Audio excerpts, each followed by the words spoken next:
Avant d'arriver à la FGF, j'étais une personne... j'étais un jeune qui vivait dans la marginalité.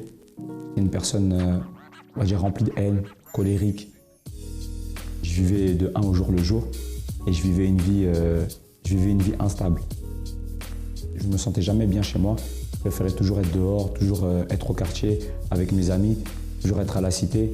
C'était le genre de vie que je menais, quoi. Une vie éloignée de... Une vie loin de chez moi, quoi.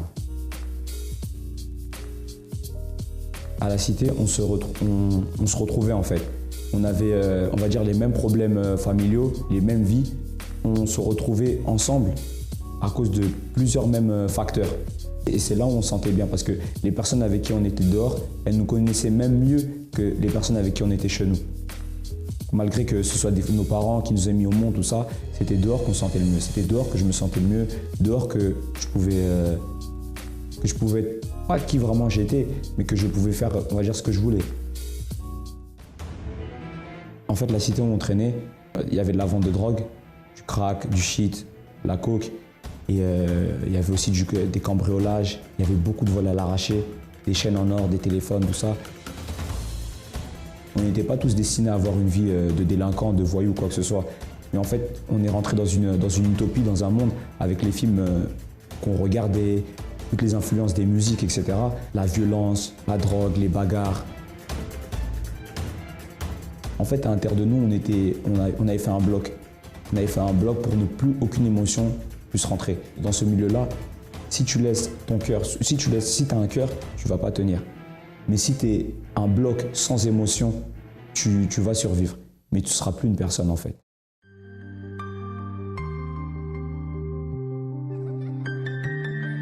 Ce qui nous faisait plus peur, c'était qu'on ne savait pas où on allait et on ne savait pas comment ça allait finir. Et c'était vraiment une vie, non pas oppressante pour le physique, mais en fait c'était une vie qui était très dure à assumer pour l'état d'esprit. Et beaucoup ont succombé dans ce chemin-là. À 16-17 ans, on était déjà très surveillés par la justice. Et de l'autre côté, on avait des ennemis à plus savoir quoi en faire. Le quartier en fait, dans lequel on a grandi, c'est un quartier qui est l'un des quartiers les plus sensibles de France. La police de où on était, carrément de l'arrondissement de la ville où on était concentrée sur nous comme pas possible. Les autorités de la justice attendaient juste qu'on ait 18 ans pour prendre des peines lourdes. Donc je me suis fait arrêter pour association de malfaiteurs avec des grands noms du quartier qui étaient aussi dans cette affaire-là. Et je suis parti en garde à vue. Et cette commission rogatoire-là, je devais écoper normalement de 1 an à 2 ans de prison ferme. Donc en fait, on a commencé à 16-17 ans à vouloir partir en vacances. Et les vacances, c'était pourquoi? C'était pour fuir la réalité, pour s'évader. Arrivé en avril, on est parti à un événement qui s'appelle le Spring Break.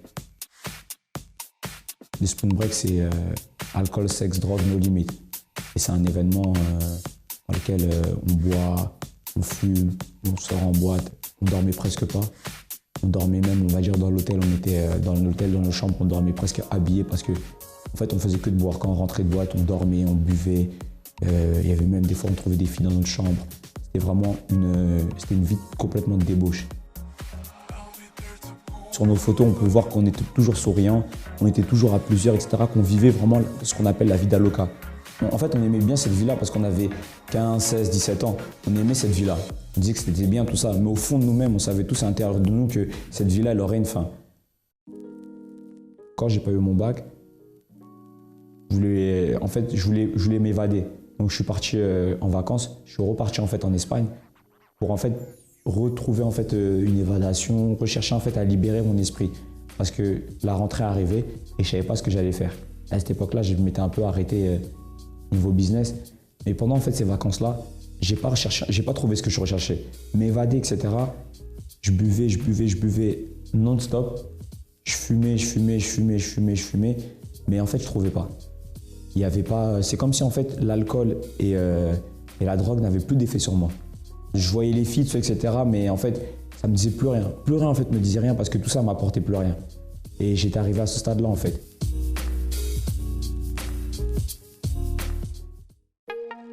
L'oppression, tout ce qui est en fait la fatigue de l'esprit, c'est ça qui m'a emmené en fait à la FGF. Un ami m'a dit comme ça, ouais, viens, on y va, vite fait, tout ça, etc. Et en fait, j'avais rien à perdre. Donc je suis venu à la FGF, j'étais dans un état d'esprit que j'ai rien à perdre, donc je me suis lancé. Et j'ai commencé, on va dire, à pratiquer tout ce qui était dit. Quand je suis arrivé à la FGF, il y a quelque chose que j'aurais jamais pu faire, que j'aurais jamais pu avoir la force de pouvoir me concentrer dessus. Un projet que j'ai commencé à travailler dessus et que j'ai vraiment commencé à fortement développer. Et pendant que j'étais en train de développer mon projet, pendant que j'étais en train de m'investir à la FGF, automatiquement, j'ai pu avoir tout ce que je voulais en fait. J'ai réussi à m'en sortir. J'ai réussi à surmonter toutes ces voies-là, toutes ces pensées négatives qui disent que tu ne vas pas t'en sortir, qu'on est condamné en fait à ce monde-là. J'ai réussi à surmonter ça. J'ai pu en fait devenir adulte, devenir une personne en fait sérieuse, non négligente. J'ai pu en fait vaincre beaucoup de choses qui m'empêchaient d'avancer, beaucoup de choses qui m'empêchaient de réussir. Et je suis devenu totalement une nouvelle personne. Avant, j'avais une vision des choses, mais je ne savais pas si entre-temps, il aurait pu m'arriver quelque chose. Quand dans ce monde-là, on croit qu'on ne peut pas s'en sortir. On croit qu'on est complètement emprisonné et qu'on finira comme ça. Mais le plus fort, c'est qu'en fait, on peut s'en sortir. On peut s'en sortir, on peut surmonter tout ça. J'ai plus à me soucier du lendemain. J'ai plus à me soucier du lendemain parce que j'ai confiance pour le lendemain. Et c'est ça que m'a offert la FGF.